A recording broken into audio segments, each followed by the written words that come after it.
Welcome to Wine and Real Estate, the podcast where we drink wine, we have fun, and we learn about real estate investing. Real estate investing is so much more than just buying buildings. It's about building relationships, building your dreams, building your dream lifestyle, customizing your life. What do you want to do? What do you want to achieve? It's much more than money. It's more than getting rich. It's a different type of wealth. It's the wealth of time, the wealth of freedom. And now let's get to the wine and the real estate.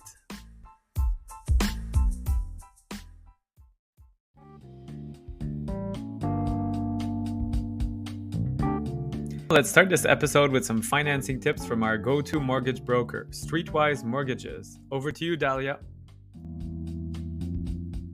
Hi, I'm Dalia, founder of Streetwise Mortgages, and in today's episode, I will go over the 8 unique qualification factors that lenders take into consideration when approving mortgages for residential income properties, that is 1 to 4 units properties. We will discuss the first few today and the rest in the upcoming episodes.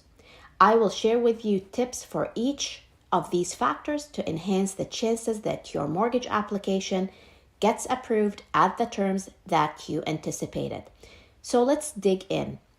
Here are the 8 factors. Number 1, your credit score. Number 2, your personal income. Number 3, down payment sources if you're buying a property.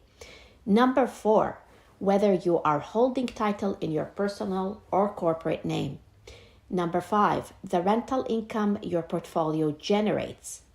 Number 6, your personal net worth. Number 7, the condition and zoning of the property you are refinancing or buying.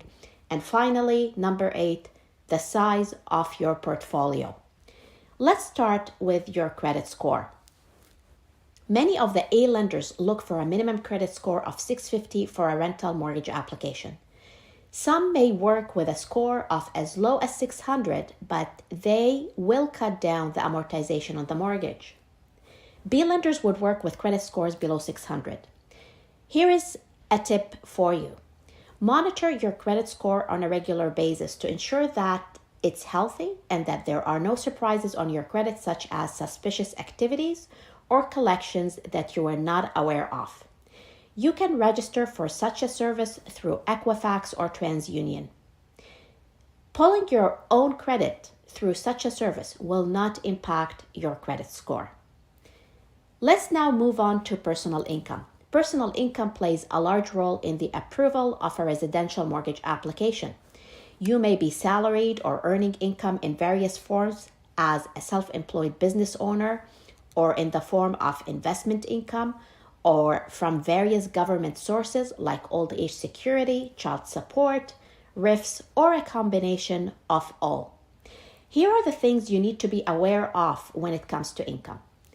If you are self-employed, the A lenders will want to see that you have paid yourself from the business for 2 years in order for them to use the income.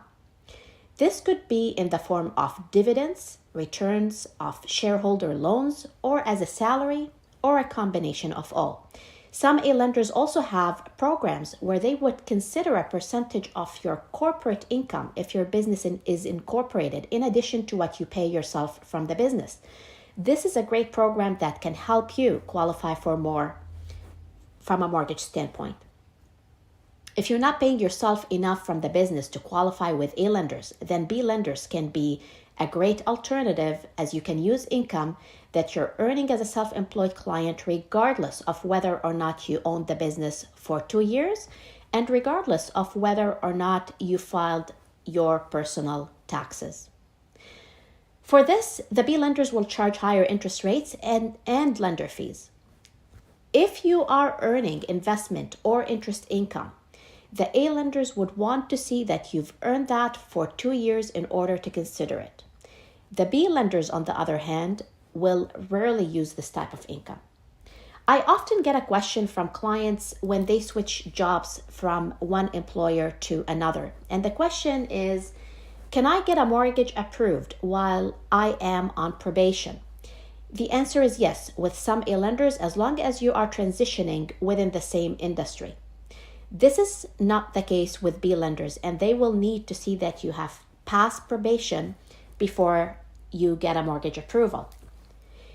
If you are employed and you are on a contract, some of the A lenders will still approve the file on an exception basis. The B lenders, however, are okay with contracts, but they will keep the mortgage term below or at the contract term. So if your contract expires in 1 year, you cannot get a mortgage with a B lender beyond the 1 year term. In order to avoid surprises with your mortgage application and get the best financing terms given your plans, it is important to proactively plan the 8 qualification elements. Our team at Streetwise Mortgages offers complimentary planning sessions to help you do just that. Contact us at info@streetwisemortgages.com to book your session today. Cheers to your success. Hello, everybody, and welcome to Wine and Real Estate. So we're very excited tonight to be speaking with our guest, Scott, from Little Pink Houses of America. So for those who are listening, Scott, maybe just introduce yourself and maybe let them know also what is Little Pink Houses and what do they do? You bet. Well, first of all, that's a great introduction.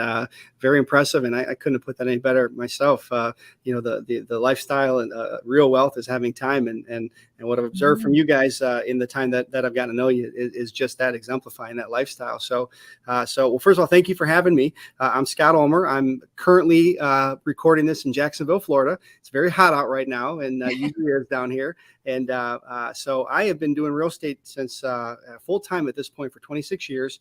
Actually, wow. I bought my first house at 14. Now I always tell people I had a lot of help, certainly, and I don't count that as my start date. By the way, it was after college, actually, right at the tail end of college. I'm kind of dating myself, if you will, but I had a chance to kind of get a taste of not only the real estate bug, but the entrepreneurial bug at a young age, and so bought it, flipped out of it, made like $4,800, and it really certainly changed the trajectory of my life and what my career would end up looking like. So fast forward the tape, out of college, I started working. We had a family business, work for my father, and we were really had a kind of a neat little real estate operation. What we would do, we'd buy them for cash. We would renovate them in most cases, and we'd sell them off on what was called a land installment contract. It effectively was an installment sale, and it was really a way to really maximize the money that we would make on the sale or the gain. We'd sell it for a retail price. We would take payments over the course of a year. Those payments were above and beyond the price. And then in the United States, if you can have a contract that's 366 days, a year and 1 day, you actually can convert your short-term capital gain to a long-term capital gain. Oh, wow. Yeah, 20% to your bottom line right off the bat. So that was really the business model we'd have, and we worked really hard to get them credit qualified, mortgage ready, and then ultimately refinance that and go do it again, and on and on. So fast forward the tape, had some ups and downs. We actually went out of business in the 2008 crash. We lost everything. Oh no. Yeah, very, very tough time. And but ultimately, a guy named Ron LeGrand, who many people listening will know, he's kind of the godfather of our space. He flew me down to Jacksonville and gave me a job and moved my family here. And so I ran his real estate operation for a few years and did a lot of his high level coaching groups, and then ultimately spun out and started Little Pink House of America. And I always say, how many people laughed at the name? Most people laugh, but they remember it. And so that's it. So we are a real estate investment firm, again, based here down in Jacksonville, Florida. And our model is really, we have two companies here, basically two businesses. One is we have our investment company. We buy and sell homes and do that in several ways. And then we have really what we call a franchise model. We're not a franchise. We've explored that route, may explore it again, but we have affiliate relationships with folks that are in real estate, that want to be in real estate, that effectively are under our umbrella. They license all of our stuff. It's just like a franchise. And we have 87 franchise or affiliates in different markets around the country. And so that kind of makes up the essence of who Little Pink Houses is, and a little bit about myself. So that's me. Very good. And you're also in Canada. I think I saw one affiliate in Alberta, if I remember correctly. Yes. We've actually had one, and then we had another gentleman right outside of, I believe we're outside of Toronto, but that was a few years back, and he's inactive at this point. But we've had some deals up there, and you guys are in an interesting market, pretty tough up there right now. Yeah, that's it. You were talking about buying places cash. I mean, it's doable here, but if $1 million cash is something you enjoy doing, and there's some markets that are way cheaper than that, but most markets now are getting quite expensive. But Jacksonville as well is very interesting. Your website is great with lots of information as well about different markets, different deals and things. Jennifer, you need to check it out as well. Yes, I'm excited. So I'm kind of wondering, Scott. So you guys purchase houses and then you flip them and sell them, and then the affiliates do the same, but in other markets. Is that how it works? Yeah, it's exactly right. And by the way, I got to give can I get a cheers here? Yes, Yes. cheers. A virtual cheers. I got my Little Pink Houses mug here, and Awesome. so again, thank you. Honored to be on the Wine and Real Estate podcast. I couldn't think of two better things, right? Yes. What's in your mug? Yeah, well, it's I have a Miller Lite. I have a Miller Lite tonight. Perfect. Very good for a late afternoon. That's it. On a hot day in Florida. That's exactly right. That's right. So yeah. So to answer your question, Jennifer, we buy and sell in a few ways. In fact, what we specialize in, and frankly, we do a little bit of everything, but is what we consider non-traditional or creative real estate. So I've done just about every real estate deal that there is residentially. I'm sure that's not true, but I say that because I've done a lot of deals. And so, but ultimately, we have done a lot with contracts. So we will approach sellers and structure creative financing, owner financing, agreements for deed or contracts for deed, or what they're called down here, lease options. We put options on properties. And so we do a lot of the creative stuff. And then ultimately, a lot of our business is selling to buyers that can afford a mortgage, can afford a down payment, but for a lot of reasons may not be able to walk into an institutional bank off the street and qualify for a loan. And what's surprising to a lot of people, and I'll speak specifically for the United States, is how many people fit that demographic, that mold. Yeah. Right? Self-employed business owners are really one of the biggest demographics for us. Many make a lot of money. They write it all off, of course, so they have a low net income return. Tiny. That's right. Yeah, paper. That's it. They're touching $300,000 a year in some cases, and recognizing 56 on their tax returns. Well, obviously they're not going to qualify for a loan, but they can get their hands on a down payment. And we have kind of a neat program, and I'm proud of it at the end of the day because we've had a very, very high success rate. But we have a couple banks that we work with that will actually qualify our buyers before we make a decision to say yes or no to whether we're going to work with them. And so this bank will go through and they'll take them through underwriting, knowing that they're not going to qualify, right? That's the difference. It's not, they know that they're not. How far are they, I guess? Like, how can you bridge the gap in 2 years or 3 years? Where will you need to be to qualify, I guess? Exactly. It's exactly right. And so they say that exact thing. Here's why you don't qualify. Yeah. And these are the things you need to do. And then they wrap a time frame around it. We actually take that report and we make it part of our contract with our buyer. And so if you don't do these things, you stand in default of the agreement. And so the bank will check in with them, and we actually have a service where they're working on not so much credit. A lot of times it's just reporting income. It's certainly can be credit, but there are a lot of other things that people can't get loans for, a lot of the reasons. So this bank will work with them every month through the course of the term and ultimately write the loan for them at the end. So our company theme, our company mission statement is that we create homeowners, because we really specialize and focus on getting these folks to the point where they may not be able to buy a home anywhere else, and we take a lot of pride in that. And again, we're dealing with nice properties. These are not by any stretch of imagination low end war zone type deals. These are folks that are putting 5 to 10% down. Most of our down payments are between $20,000 and $40,000. So there's people that have skin in the game, and ultimately they want to get qualified. So we teach people in our circle and folks that want to be a part of our company and part of our mission that are trying to do things the right way. We're far from perfect, but we go into every deal looking for a win-win, and we ultimately will partner with them. They become an affiliate of ours, and they do the exact same thing that we do here in Jacksonville. So they'll come here, they'll train at our corporate office. We just had an event, our annual event last 2 weeks ago. It was great, and had people here from I think 12 different states, and was a lot of fun and some really, really good stuff, current stuff that we're doing that's working well. They go back to their markets and they'll implement it. So that's the nature of our relationships. Nice. That's really interesting. Could we do it internationally in Costa Rica, maybe?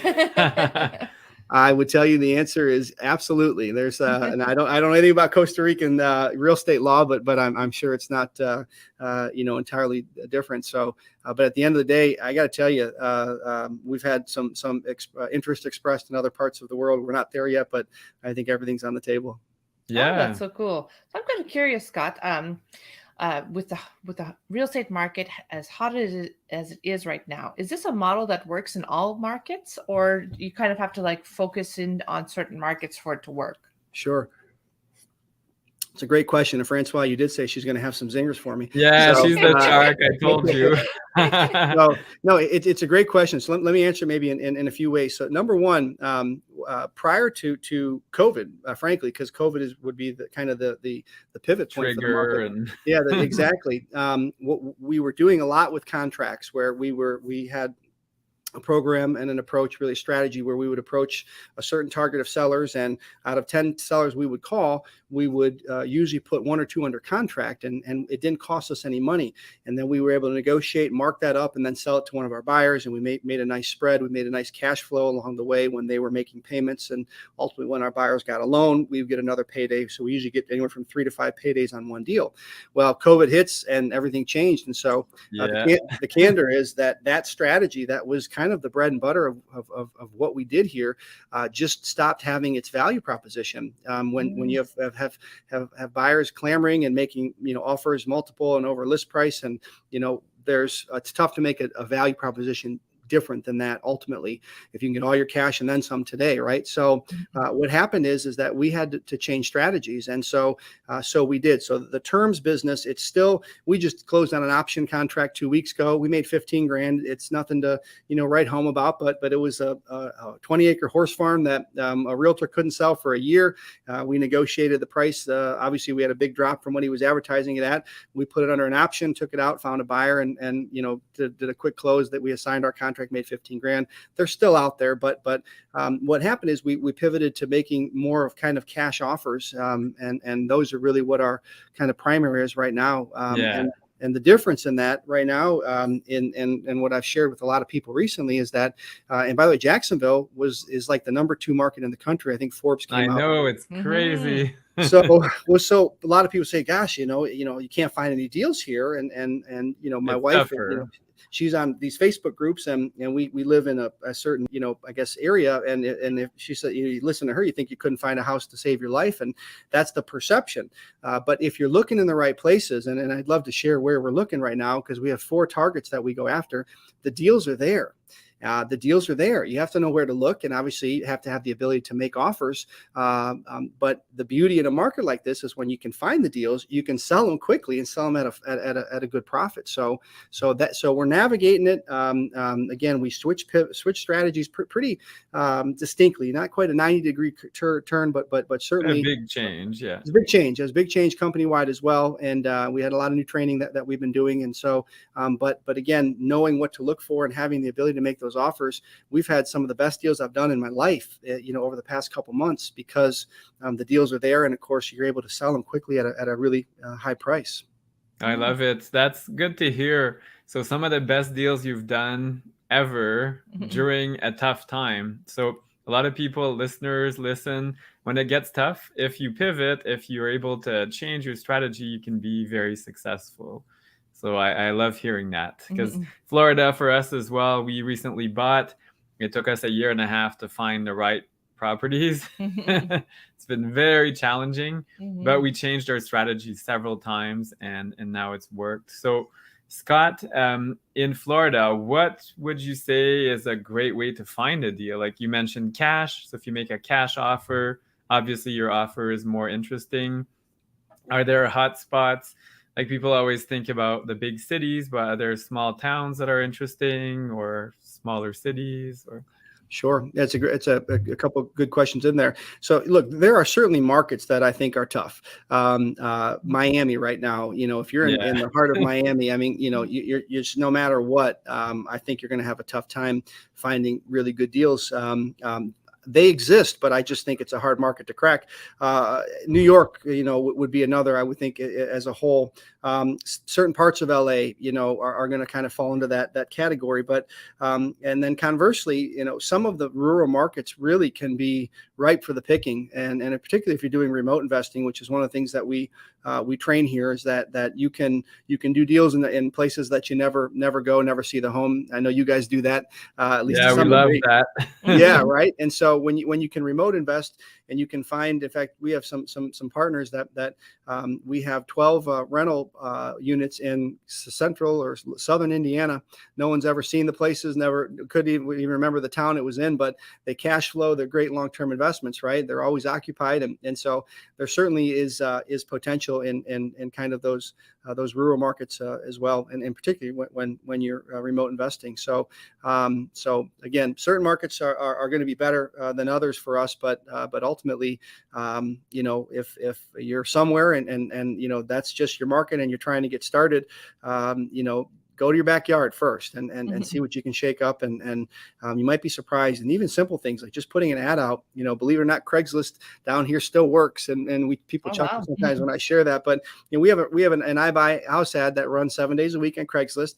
We get a couple of calls a week on it. I mean, wow. It's free. Another thing that we've done, which has really kind of become almost like the new hub, if you will, for really exchanging deals, are our Facebook groups. Wherever you are, if you just get in some local Facebook groups, you see it becomes kind of the cream rises to the top. You see kind of who the movers and shakers are. You see opportunities you'll start getting communicated with.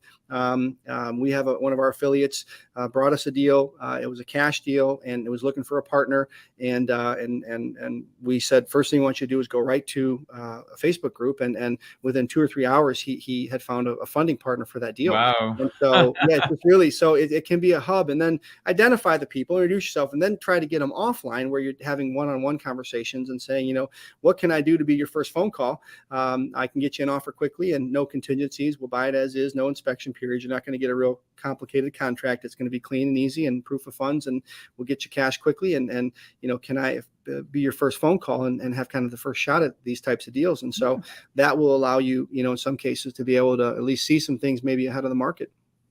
Yeah, that's a great strategy, because it's hard to get your foot in the door. Yeah. Like sold 80 offers, 70 offers. We thought it was bad here in Ottawa where we live. Places were going like that for 40 offers, 50 offers. There's even a house, like a farmhouse, went $1 million over asking. Wow. And now with the government, that was just insane. That made the news. But the government has really cooled off the market, and it's helped. We're seeing a difference. If you're trying to sell here, it's now tougher, while before it was really hard to get anything. So, but Florida, I think, still has quite a ways to go. Properties are still way cheaper than what we pay for here. You mentioned more central U.S., so Indiana and other spots. So where are some opportunities that you would say for investors, like some hot spots to look for? Absolutely. So if you're doing remote investing, and it doesn't have to be remote if you happen to live in these areas, but the Midwestern United States it would be kind of the epitome of what we call Americana, just kind of your middle of the road, kind of solid, steady, not a lot of fluctuations in the market conditions. I mean, certainly they're going to be affected if things like a 2008 happens, but ultimately, there's not a big surge, not a big drop. But Midwestern, Ohio, Indiana, Wisconsin. We're doing a deal right now in Kenosha, Wisconsin. Believe it or not, what the heck's in the Kenosha, Wisconsin? But we've got a heck of a spread on it, but markets like that would be kind of what I would call good for remote investing. And then when you look at some of the economic factors or other factors, I should say, that would potentially warrant looking at markets. Florida, certainly partial for obvious reasons. I'm here, but when you look at things like having nice weather all year round, having the tax breaks, there's no capital gain income tax in Florida, and so and we need to move now. We're going to tell you. So and then the ocean, you have Disneyland. I mean, there's just a lot of things. As silly as it may sound, those are obviously attractive to people. So I think that if you were looking for a buy, rent, and hold, or like a longer term type deal, which I think is kind of what you guys like to do as well, it's hard to go wrong. And again, barring something super unforeseen like a 2008, but it's hard to go wrong. When you're looking at a long term play for somewhere in Florida. And I'll only add one thing, and it's one of the things that we train. The beauty of real estate, of course, there's lots of things that make it beautiful, is that even if there were you buy at what ends up being the top of the market, or some argument to say as such, and all of a sudden the market drops, which I don't know what's going to cause that with such limited supply right now. But all of a sudden the market drops, the time is on your side. You have the benefit. You can generate a revenue from the property, on a monthly basis, even in the worst of the worst markets. And of course, over time, values are going to come back, and you have the ability to ride the tide. So even if you made a mistake somehow, you were planning on keeping the property, or you weren't planning, you can always keep it and kind of, make up for the mistake just with the benefit of time. Yeah, absolutely. That's one thing that real estate is actually kind of pretty forgiving. Yeah. Good way to say it. That's a real good way to say it. Even, like Florida 2008 was hurt quite bad, but now it's doing super well. Crazy. Things could go down a bit again. We don't know. But like you said, if the cash flow is there, and that's what a lot of people forget. They think about appreciation. Appreciation is awesome, but it's very risky. It's gamble. Yeah. It's gambling, and that's what caused 2008 in the US and Canada. We saw major repercussions as well.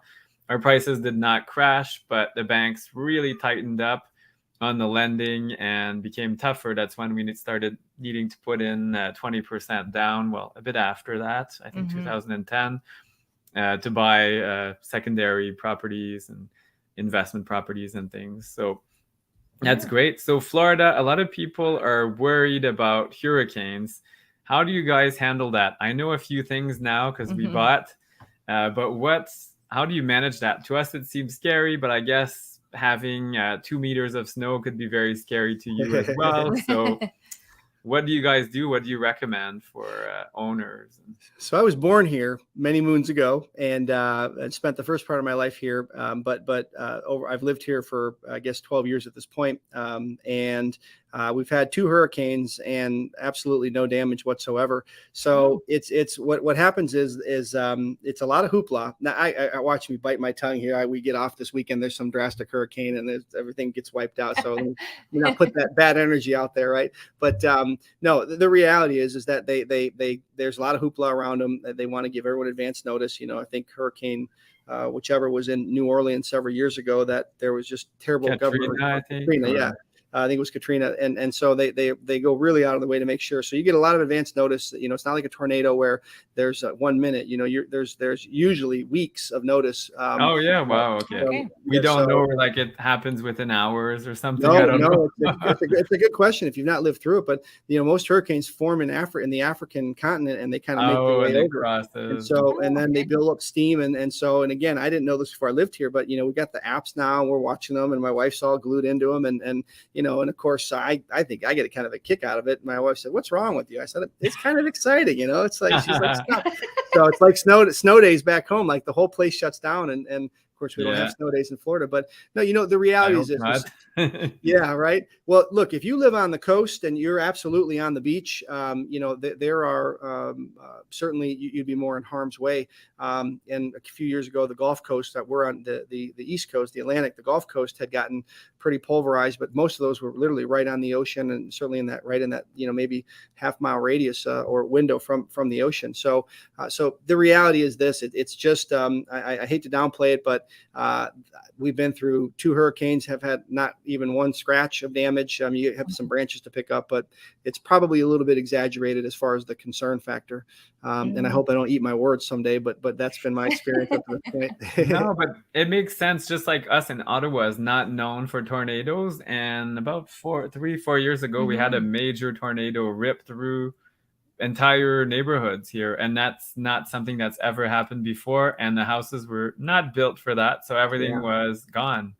Huge trees and all kinds of damage, and it got snow across the bridge as well, same thing. So some areas that are not tornado like prone to tornadoes, I know it's not a hurricane, but it's still quite scary. Or snow here, we can have so much snow that the house caves in. So that's something to consider. Yeah, you need to shovel your roof in the winter. So there's like wind mitigation I saw with my insurance, the roof, maybe cover your windows, like be smart about it. Just like us, we cover our trees during winter. So Okay, that's cool. That alleviates some of the fears. Do you need to have a basement? I'm always imagining Oh man. People the, hiding in the the basement. Wizard of Oz. Like I need to duck into a basement. I'm in That's Kansas funny. or something. Or Well, unfortunately, and I said that where I'm from, well, let me say where I spent much of my life in Ohio, everybody had a basement, and that was a big part of the construction up there. In yeah, you need Florida, to have it. there's no basements down here. I I mean, know. So where do there's you yeah, hide? yeah, right. Where exactly? It's got sand for much of the dirt, so they don't make basements here, which is a total bummer. I miss having a basement. It's cool as well. So during hot days, you go in the Yeah. basement to cool off, but you can't. But I mean, pros and cons. Like you said, you have nice weather pretty much year round. Yeah. It is the Sunshine State. Wow, it rains for a little bit, then it's beautiful. Here, if it rains for days usually. Yeah, it's the craziest weather. We what my daughter call it, Pookie Duke. It's some word in one of the movies, the Disney movies. She said, but the weather here is Pookie Duke, and I said, you know what? That's exactly what it is, right?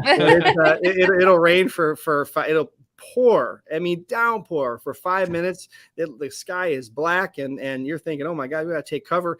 And 5 minutes later, it's absolutely gorgeous out, not a cloud in the sky. We're like, man, this is crazy.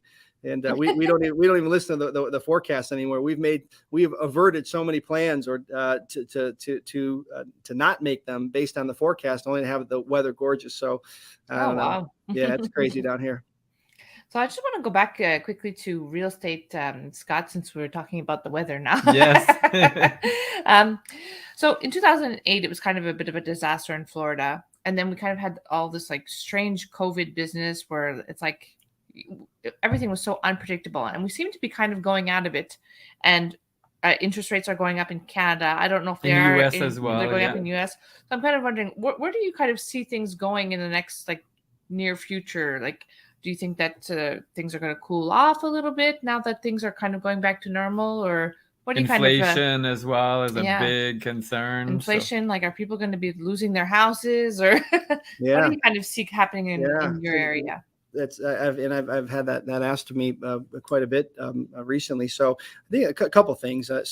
Inflation is certainly a part of it. Also, I guess even before the current and what's in front of us, there was a moratorium placed on evictions and foreclosures here. Yeah. That if you were behind in your payments, you were not able to be evicted or foreclosed by a bank or landlord for some periods of time. There were different kind of places had different rules, but ultimately it was enforced, and really beginning of this year is when it was all lifted. So like in New York State right now, there's 18 months of backlog of foreclosure cases. Wow.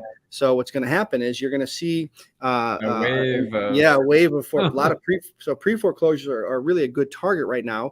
We just bought one maybe 3 weeks ago, subject to, and so we bought it before we went to foreclosure. But we caught the loan up, took the deed, left the existing loan in place. It's one of our strategies. But so you're going to see that, and that probably will have, and it may not even be a percentage wise. If you look back in the prior years before COVID, if there was X amount of percent of foreclosures, we might be getting back to that, but it's going to feel like a lot because of the backlog, right? So I think that's going to potentially play in the market. It's going to allow more for opportunities for people like us that want to look for deals. Inflation is a part of it. I cannot believe how expensive stuff is down here.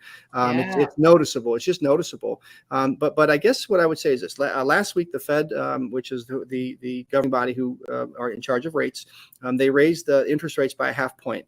That was the largest single rate raise in 22 years. Whoa. And so usually they raise them in quarter points only. Yeah, here too. That's it, and so they did a whole half point, and it instantly, at least you felt the chill. I don't know about cooling things off per se, but Boise, which was one of the top markets, it had its first negative or a quarter where they had negative growth and negative real estate activity. So the interest rate raise is designed to try to temper some of the inflation and try to cool the market. And so what it does is ultimately it prices people out of certain homes. Yeah. And people that, in fact, I read something yesterday, people that have put deposits down for new construction that have kind of a floating rate and a floating kind of end game.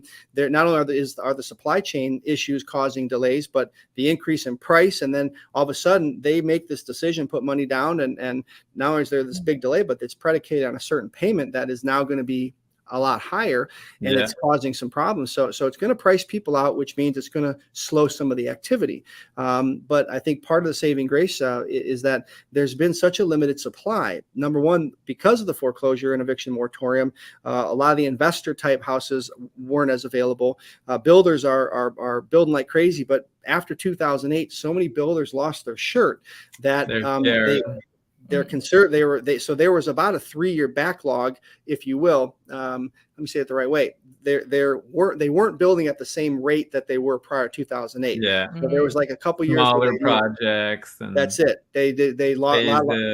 Yeah, exactly. More conservative, and then of course COVID happens. Everyone's down and out, and then supply chain. Then lumber's high. So there's all these factors which lead to limited supply. So even with increased rates, and with limited supply, I don't know that. I think there's going to be a cooling off. It's not going to be 30 offers on a property over the weekend. In fact, I read something or saw something the other day, and the agent said, "Oh, and we every time we'd have an open house, we'd have 30 offers, and the weekend and all above list price. And this weekend we only had 8 offers above list price." I'm thinking, like, great, quite good, have, right? So is that a cool off? I mean, you'd say from a metric standpoint, yeah, 30 down to 8. But still, you have 8 people high, for it. Yeah, so it'll be interesting to see. I'll only conclude with that.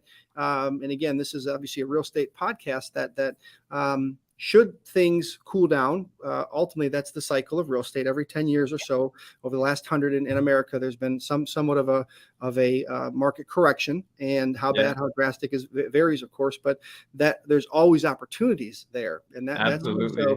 So those that are trying to get in the game and dealing with uber competitive markets and investors, there will be opportunities as things correct. How bad will dictate how many opportunities, but certainly I think things are heading for a bit of a slowdown. And I would only say in Jacksonville, I don't think it's for 2 or 3 more years. And again, we'll look at it closer when we get there. But on the ocean, so many companies have moved here. There's just such booming business here, limited supply, Florida. So we may see a cool down in the vying for these deals, but hopefully it's nothing too drastic. Yeah, I think that's really I think wise. Yeah.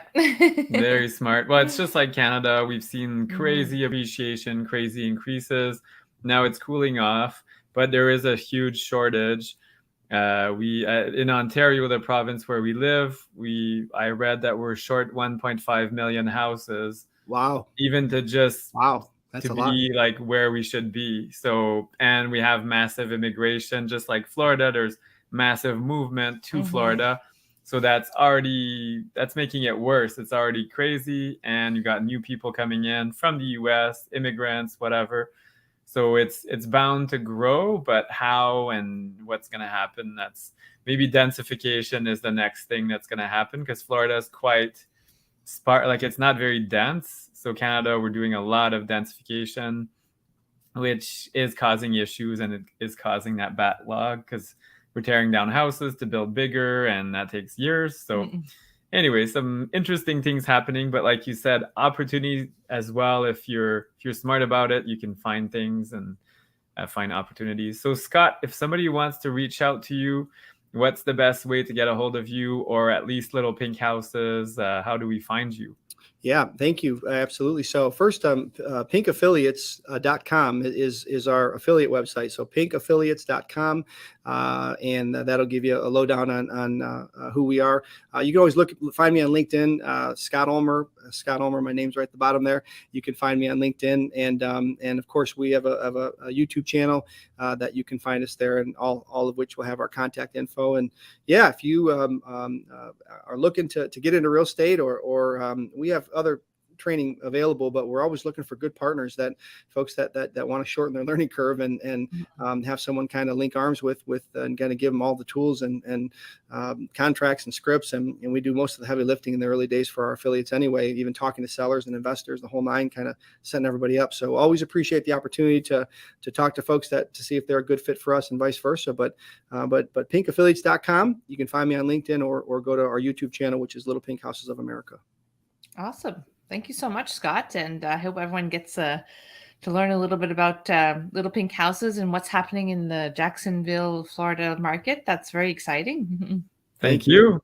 So cheers. And yes, cheers. We'll have to follow up in all right. maybe a year and see what's going on. Yes. what's happening. So thank you very much. Take care. Thanks, guys. Cheers. Bye. Hey there, listeners. We hope you enjoyed this latest episode of the Wine and Real Estate podcast. Yes, absolutely. You can find us on Instagram. Our handle is wine_and_real estate. So wine and real estate. On Facebook, FL Homes Corp. And you can also find us on our YouTube channel. Yes, and please make sure to give us a rating, 5 stars, or any comments. We'd love to hear from you. And we love suggestions as well. Cheers. Yeah, chin chin.